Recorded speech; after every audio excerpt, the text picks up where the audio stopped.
তো রিসেন্টলি কর্ণাটক হাইকোর্টের একটা গুরুত্বপূর্ণ রায় সামনে এসেছে, যেখানে আদালত স্পষ্ট করে জানিয়েছে যে শুধুমাত্র স্বামীর অপরাধের কারণে তার স্ত্রীকে দোষী সাব্যস্ত করা যাবে না।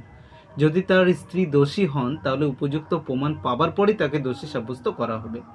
অ্যাকচুয়ালি মামলাটা শুরু হয়েছিল যখন আর কে ভাট নামের এক ব্যক্তি দক্ষিণ কন্নড় জেলার বান্তোয়াল শহরের বাসিন্দা শান্তি রোচেকে অভিযুক্ত হিসাবে তালিকাভুক্ত করার আবেদন করেন।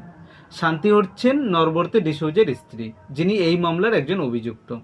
তাহলে মামলাটা কি? মামলাটা হলো অবৈধ মদ সংক্রান্ত একটি অপরাধের উপর ভিত্তি করে। তো অভিযোগকারী আর কে ভাট দাবি করেন শান্তি তার স্বামী ও অন্য এক সহ অভিযুক্তের সঙ্গে থাকতেন এবং এই কারণে তিনি মদ উৎপাদন, সংরক্ষণ ও বিক্রয় সম্পর্কে অবগত ছিলেন। তিনি দাবি করেন এই অপরাধে শান্তিকেও অভিযুক্ত করা হোক। তবে বিচারপতি এম নাগপ্রসন্ন স্পষ্ট করে জানান, অপরাধের ক্ষেত্রে স্বামী স্ত্রীর সম্পর্কের কারণে স্ত্রীকে দোষী সাব্যস্ত করা যায় না। তিনি আরও বলেন, শীর্ষ আদালতের